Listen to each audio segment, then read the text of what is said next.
ዘንድሮ ግን የቅዱሳን አሟሟት ምን ነው አላምር አለ። የቅጣት ሞት ነው እየሞትን ያለነው። በተለይ በዚህ መከራና ውጣ ውረድ በበዛበት ዓለም ሰው ሲሞት በተለይም በክርስቶስ አምኖ የዳነ ሰው ይችን ጊዜያዊ ምድር ሲለቅ በሰማይ ከሚጠብቀው የአባት እቅፍ አንጻር ዘምረን እንጂ አልቅሰን አንሸኝም። እኛ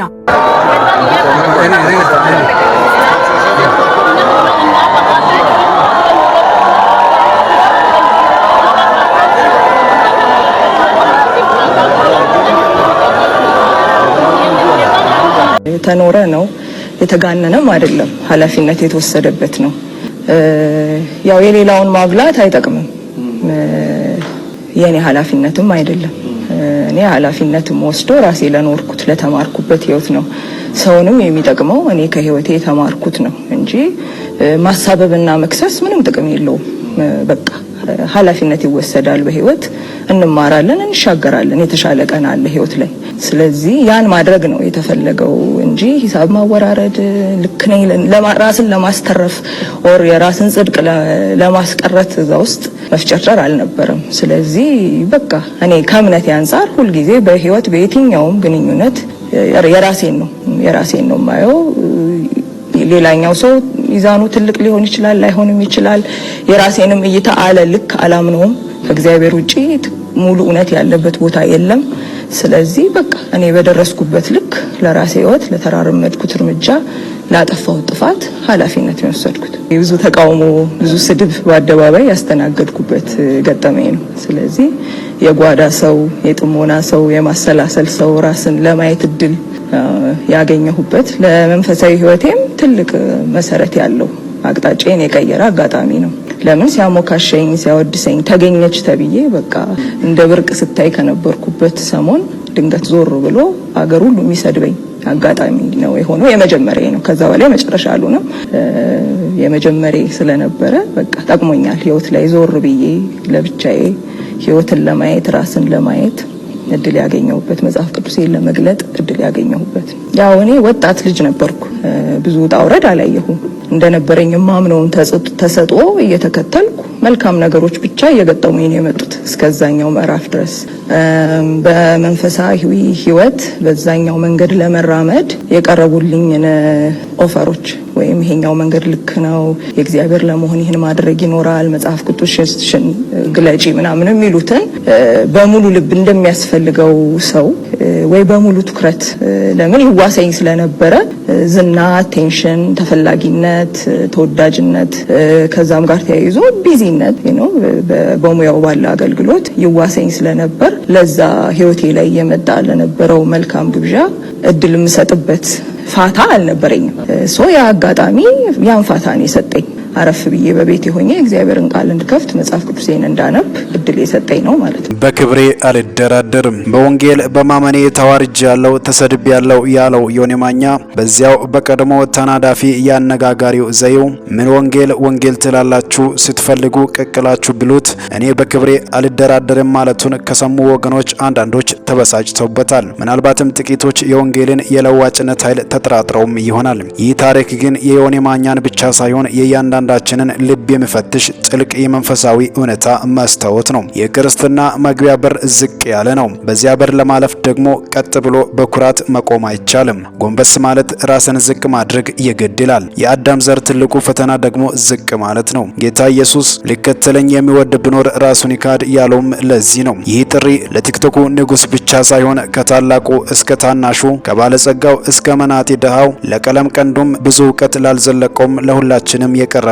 የመጀመሪያውና ቀዳሚው ከባዱ ጥያቄ ነው። አዎ ሁላችንም ብንሆን የየራሳችን የክብር ዙፋን አለን። የዮናስ ሙሉነ ቀደም ያለው የክብር ዙፋን በቲክቶክ ተከታዮቹ የተገነባ በዝናና በጭብጨባ የተጌጠ ነበር።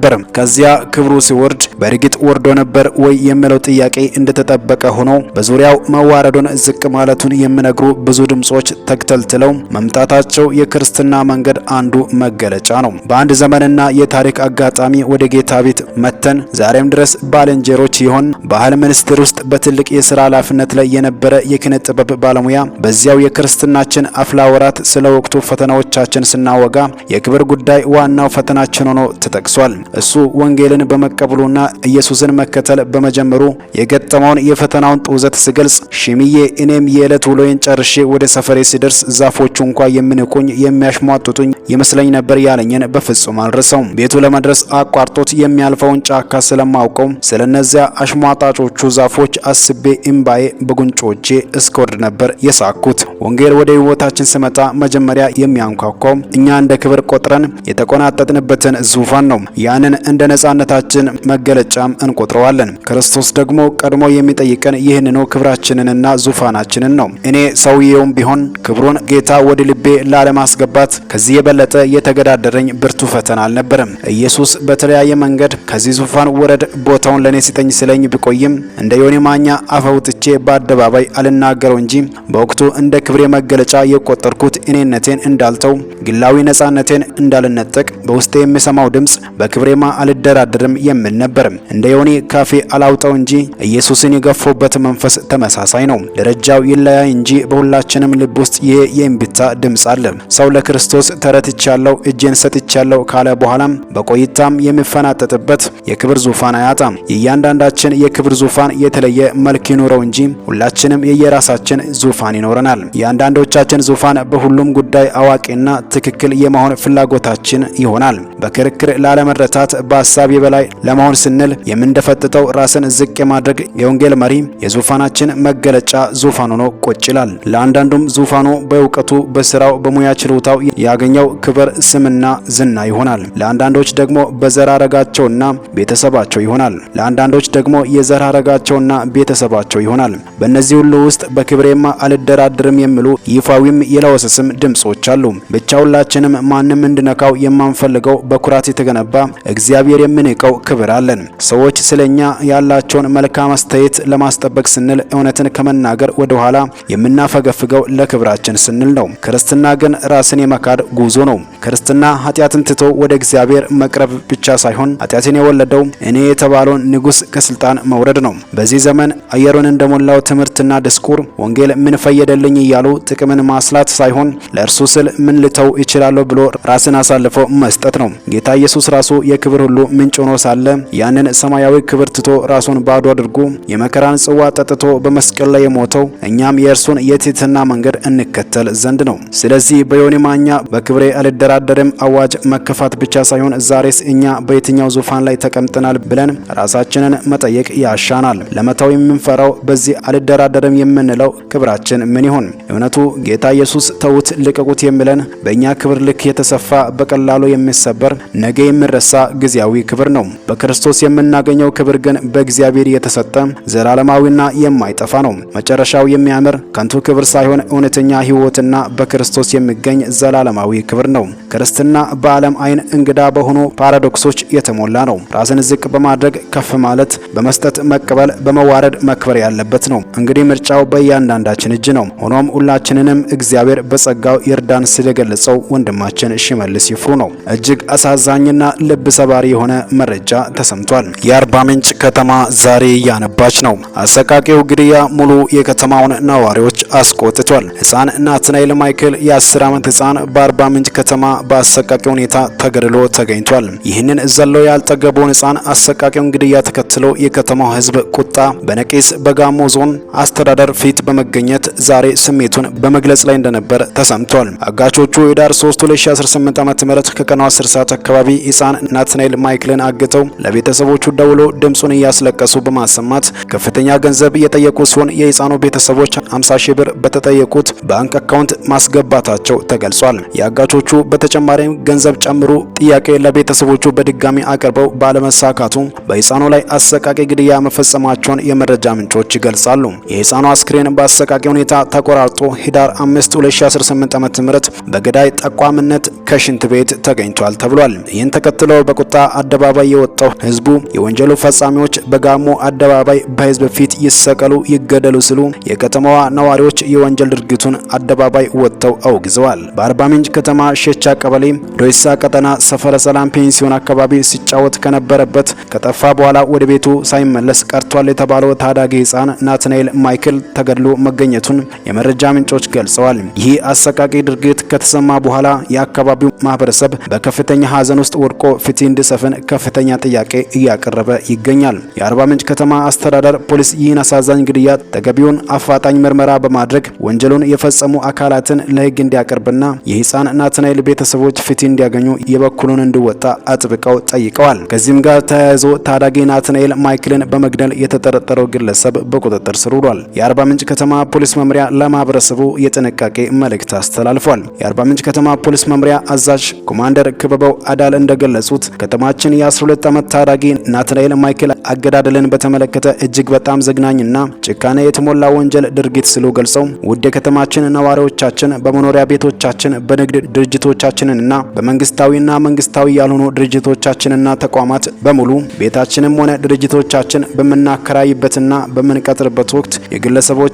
ትክክለኛ አድራሻ፣ የመጡበት ምክንያት፣ የሚሰሩበት ተቋም ወይም ድርጅትን በማጣራት ህጋዊ ተያዥ መኖሩን በማረጋገጥ ማከራየት ይገባናል ሲል አሳስበዋል። በመቀጠልም ተጠርጣሪው ድርጊቱን ፈጽሞ ለማምለጥ ቢሞክርም ፖሊስና ማህበረሰቡ ባደረጉት ብርቱ ክትትል ከተሰወረበት በህግ ቁጥጥር ስር አውሎ ምርመራውን እያጣራ የሚገኝ ሲሆን የምርመራውን ውጤት ቀጣይ በአጭር ጊዜ ለህዝብ ይፋ እናደርጋለን ሲሉ ገልጸዋል። በስተመጨረሻም በታዳጊ ናትናኤል አሳዛኝ ሞት የተሰማንን ጥልቅ ሐዘን እየገለጽን ለወላጆቻቸው፣ ለወዳጅ ዘመዶቻቸውና በዚህ ድርጊት ላዘናችሁ የአርባ ምንጭ ከተማ ነዋሪዎች መጽናናትን እንመኛለን ሲል ነው የአርባ ምንጭ ከተማ ፖሊስ መምሪያ የገለጸው። በጣም የሚገርማችሁ ነገር እንደ አማኝ እንደ ቅዱሳን በእኔና በእናንተ ዘመን አጓጉል ሞት እየሞትን ነው። አጓጉል ሞት እየሞትን ነው። ሰሞኑ የሚሰማው የአሟሟት ሁኔታ ትንሽ ያስፈራል እና የቁጣ ሞት እንጂ መነጠቅ አይደለም። የቁጣ ሞት እንጂ መነጠቅ አይደለም። እየተነጠቅን እንዳይመስላችሁ። የጻድቅ ሞት አይደለም እየሞትን ያለ ነው። ስለዚህ እግዚአብሔር ደግሞ እሱ የኛን ህይወት በእጁ ስለያዘ እሱ ሳያውቅ የሚሆን ነገር የለም። ስለዚህ ሞታችን አላማረም። መሞት እኮ ማንም ይሞታል፣ ምን ችግር አለው? ግን እንደ እግዚአብሔር ልጅነት እንደዚህ አይነት ሞት ስንሞት ትንሽ ያስፈራል፣ ያስደነግጣልና ሰሞኑን የተሰማው ከባድ ነው። መቼም ሞት ለክርስቲያን ብርቅና ድንቅ አይደለም። ምንድነው ሞት ለኔና ለናንተ ብርቅ አይደለም፣ ድንቅ አይደለም። እንደውም እውነተኛ ክርስቲያን እኮ እንደ ጳውሎስ ያለው ለኔ ወደ ጌታ መሄድ ይሻለኛል ነው ያለው። በዛ መሆን እመርጣለሁ ነው ያለው። ግን ለዓላማ ነው እዚህ የቆየው ጳውሎስ ማለት ነውና አማኝ ወደ ጌታ ሄደ ነው የሚባለው። አማኝ እኮ ሞት አይባልም፣ አይለቀስም እኮ ለአማኝ። ወደ ጌታ ሄዳ ወደ አባቱ። ምን ቀረልን እዚህ ለኔና ለናንተ በምድር ላይ እግዚአብሔር እንድናከናውን የፈለገውን ነገር ሳናከናውን መሄዳችን ነው እንጂ ትንሽ የሚያስለቅሰው። ይሄንን ውጥንቅጡ የወጣ ዓለም ጨለማ ተተብትሄድ ወንድም ዓለም እዛ ከጌታ ጋር አይሻልም እንዴ? ምንድነው ችግሩ? ሞት ለኛ ብርቅ አይደለም። እኛ ዓለማውያን አይደለንም። ይቺን ዓለም ለቀን ብንሄድ ምንም ሞተ ተብሎ ሊለቀስለት አይገባም ላማኝ። ዘንድሮ ግን የቅዱሳን አሟሟት ምን ነው አላምር አለ። የቅጣት ሞት ነው እየሞትን ያለ ነው። በተለይ በዚህ መከራና ውጣ ውረድ በበዛበት ዓለም ሰው ሲሞት፣ በተለይም በክርስቶስ አምኖ የዳነ ሰው ይችን ጊዜያዊ ምድር ሲለቅ በሰማይ ከሚጠብቀው የአባት እቅፍ አንጻር ዘምረን እንጂ አልቅሰን አንሸኝም። እኛ ዘምረን ነው የምንሸኘው። ለምን? ወደ ጌታ ሄደ፣ ወደ አምላኩ ሄደ። ያ ነው። ግን አሟሟታችን ደግሞ ያስደነግጣልም ያስለቅሳልም ከው ያረጋል። ስለዚህ ስሙኝ፣ ትናንትና በሰማነው ዜና እንዳልኳችሁ በሐዋሳ በአምልኮ ላይ በነበሩ ምዕመናን ላይ መንገድ ስቶ የገባ ከባድ መኪና 6 ሰዎች ገደለ፣ 8 ሰዎች ደግሞ ቆሰሉ ይላል። አሳዛኝ ዜና ነው። በጣም ደግሞ የሚያስደነግጠው ሰው እያመለከ እንዴት ያለ ክፉ እንደዚህ ያለ ክፉ ነገር እንዴት ይደርስበታል? ምን አሰባችሁ ወገኖቼ? ምን ነግራችሁ ላይምሯችሁ ምን ነግራችሁ አይምሯችሁን አባበላችሁት? እግዚአብሔር ግን መልስ ሰጥቶኛል። እኔ እጠይቃለሁ፣ ኧረ ጌታ ሆይ ዋይ እላለሁ። ስሙኝ፣ መነጠቅ ነው አትሉኝ? መቼም መነጠቅ ነው አትሉኝም? ይሄ ሁኔታ ለሌሎችም ትልቅ ትምህርት ነው። እንዲህ ድንገት መሞት አለና ወደ አባታችን ስንሄድ እጃችን ከምን ነው? አሁን ጥያቄው በምድር ላይ እንድታከናውን የሰጠህን ተግባር አከናውነሃል ወይ ወንድም ዓለም? ጥያቄው ይሄ ነው። መሄድማ ምን ችግር አለው? እርግጠኛ በአባታችን እቅፍ ውስጥ እንደምንገባ እንደ አማኝ እንደዳነ ሰው እዛ ለመሄድ እኮ መጓጓት ነው ያለብን አይደል እንዴ? ዘንድሮ ደግሞ እንደ ክርስቲያን ሞት የሚፈራ የለም። ምን ሆናችሁ ነው እናንተ? ክርስቲያን ሞት ይፈራል። ምድር ላይ ካለው ነገር መላቀቅ አይፈልግም። ይለቀሳል፣ ይደለቃል። እንዴ ምን ሆናችሁ እናንተ? እንዲህ ድንገት መሞት አለና እንዳልኳችሁ እጃችን ከምን ድንገት ብንጠራ ብለንስ ተዘጋጅተን እየጠበቅን ነው ወይ? ሰው ተዘጋጅቶ ከጠበቀ የተሰጠህን መክሊት አባሳል ወይስ ቀብረሃል? ጥያቄ። እንዲህ አይነት ሞት መቼም የቁጣ እንጂ የጻድቅ ሞት አይደለም።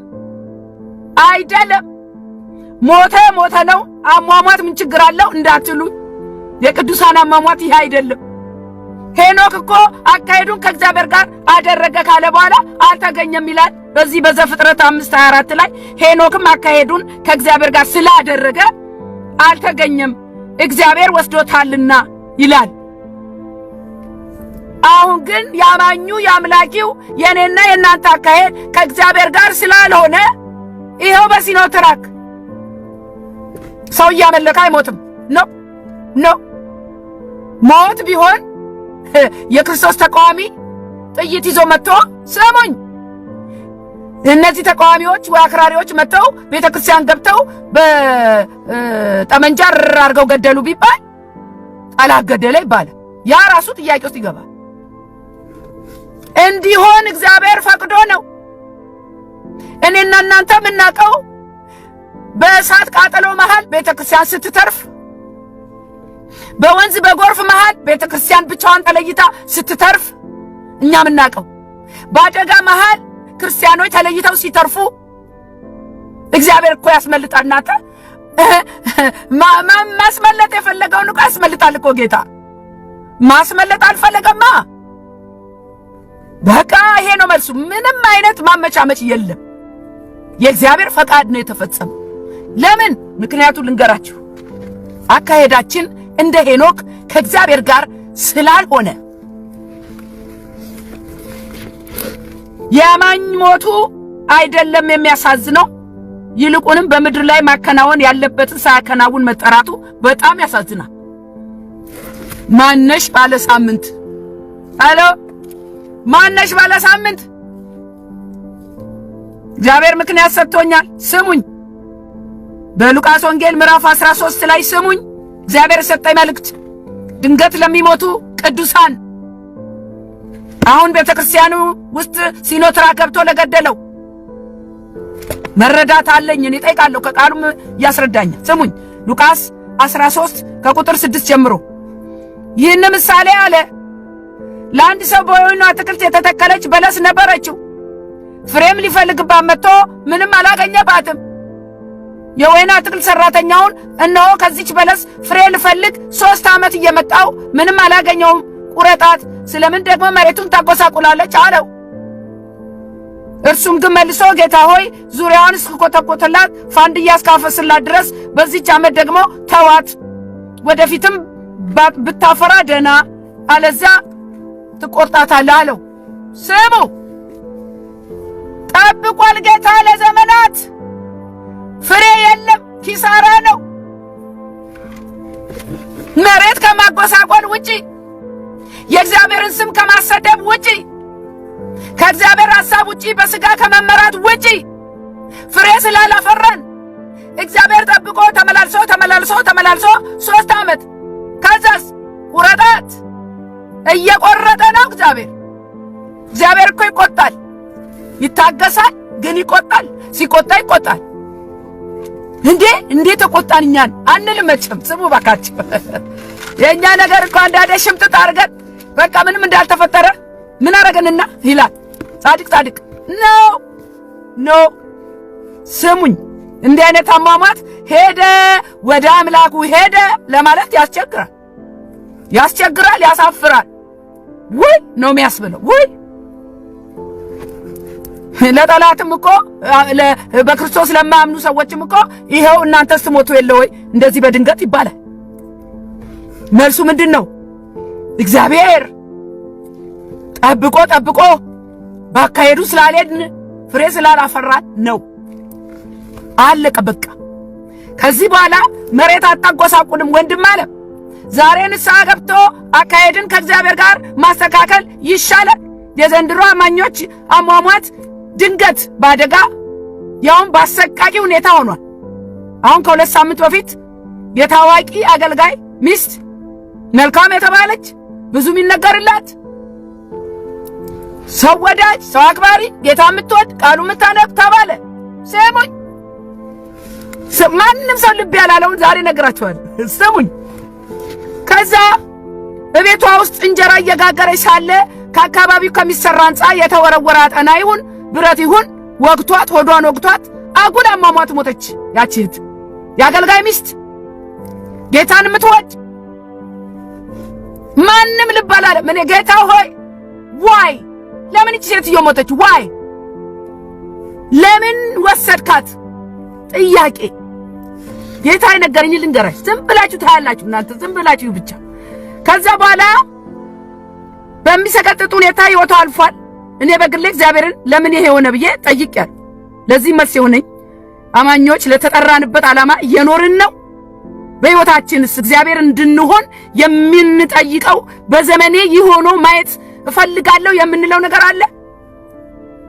ምንድነው የምንጠብቀው? በዘመኔ እንዲሆን አያለው የምንለው ነገር አለ? ምንድነው?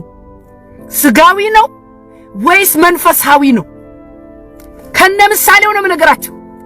ስሙኝ፣ እግዚአብሔርን እየጠየቅን ያለነው ነገር አለ ወይ? በዘመኔ ይሄ ሆኖ ማየት እፈልጋለሁ ምንለው ነገር አለ? የዚህች እህት ባለቤቷ ሲናገር እኔ ልብ አልኩኝ። እናንተ ምን አለ? ምን ነበር አለ? ባለቤቴ በጣም ስትመኝ የነበረው 2 ልጆቿ ተድረዋል። የቀሩት ልጆቿ እንዲዳሩ ሰሙ።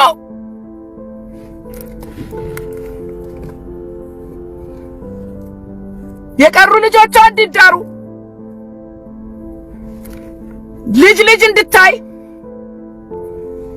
ደግሞ በጣም ስትመኝ የነበረውና ባለቤቷ ሳሳካላት የቆጨው ከመሞቷ በፊት በቲቪ ያየችውን የሚያምር የጣሊያን ህንጻ ከተማ ማየት ነበር። ከሞን ሜን የቅዱሳን ህልሙ ይሄ አይደለም። ኖ ጌታ ሆይ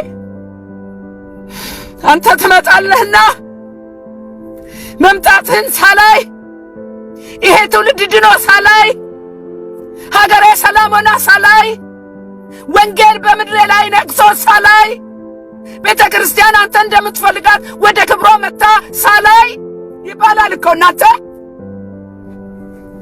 ጣሊያንን ሳላይ ስሙ። ጣሊያንን ለማየት እኛ ተቀመጥን ምሲ አሜሪካንን ሳላይ እኔ በጣም በመሞቷ አዝኛለሁ። ግን ይህን ስሰማ መልስ አገኘው። እንግዲህ የኛ አማኞች ምኞት ጣሊያንን ለማየት ከሆነ ምን ዋጋ አለው? ባይሆን እንደ ስምዖን ሉቃስ 2 ላይ የእስራኤልን መጽናናት ይጠባበቅ ነበር ካለ በኋላ ጻድቅና ትጉ የነበረው ስምዖን መንፈስ ቅዱስ በእርሱ ላይ ነበረ ካለ በኋላ በቁጥር 26 ላይ ሉቃስ 2 በጌታም የተቀባውን ሳያይ ሞትን እንዳያይ በመንፈስ ቅዱስ ተረድቶ ነበረ ይላል። ከዛስ 28 እርሱ ደግሞ ተቀብሎ አቀፈው ኢየሱስን። የእስራኤልን አዳኝ ሳላይ እንዳላልፍ ብሎ ስምዖን ምኞቱን አያችሁት? ተቀብሎ አቀፈው ኢየሱስን። ጌታ ሆይ አለ ቁጥር 29 አሁን እንደ ቃልህ ባሪያህን ታሰናብተዋለህ አለ። 30 ዓይኖቼ በሰዎች ሁሉ ፊት ያዘጋጀኸውን ማዳንህን አይተዋልና አለ። ደስ አይልም? ደስ አይልም? ዛሬ እኔና እናንተ ምኞት ምንድነው? እንዲሳካ የምትፈልጉት ህልማችሁ ምንድነው? ሰማያዊ ህልማችሁ ምኞታችሁ ምንድነው? ያዕቆብ እንኳን ልጁ ዮሴፍ ህልም አይቶ ከነገረው በኋላ ወንድሞቹ ቢቀኑበትም አባቱ ግን በልቡ ይጠብቀው ነበር ይላል። የሆነ ህልም መኖር አለበት። ምን ጠብቀው? ያለምኛውማ ምን ከንቱ እኮ ነው፣ ቀሪ እኮ ነው፣ አላፊ ነው እኮ፣ ጠፊ እኮ ነው። ምን አይነት ህልም ነው እኔና እናንተ ያለን? ልጄን ድሬ ምናምን ኧረ ወደዛ እንዴ! በብር የማይገኘውን ማንም የማያገኘውን መመኘት ነው እንጂ እንዴት ሆኖ ነው እኔና እናንተ ይሄ በሆነ ያኛው በሆነ ብለን ምድራዊ ነገር ምን ጠይቀው? ይሄ እኮ አሳፋሪ ነው፣ ከኛም አይጠበቅም። ወደ ጌታ ከመሄዳችን ይችን ምድር ከመልቀቃችን በፊት እንዲሆን የምንፈልገው የምንጠብቀው ማየት የምንፈልገው ነገር ምንድነው? አንድ ዘማሪም በቅርቡ በመኪና አደጋ ህይወቱ አልፏል። ብዙዎች የእንግልት ሞት እየሞቱ ነው። የእንግልት የስቃይ ሞት። ለምን? ምድር አጎሳቁለናል ወገኖቼ። ይህ ነገር ሊያነቃን ይገባል። መቼ እንደምንጠራ እናውቅምና ተዘጋጅተን እንጠብቅ። ህልም ያለው ግን አይሞትም። ሃሌሉያ! ህልም ያለው አይሞትም። እኔ ህልሜ ሳይሳካ አልሞትም። ህልም አለኝ። የጌታዬን ክብር አይቼ ቤተ ክርስቲያን ወደ ክብሯ ተመልሳ አይቼ ትውልድ በክርስቶስ ኢየሱስ ተፈውሶ አይቼ ህልም ይሄ ነው። ምድራዊ ህልም አይደለም ወገኖቼ። አጓጉል ሞት እየሞትን ነው። አሳዛኝና አሳፋሪ በጣም የሚያሳዝን ነገር ነው።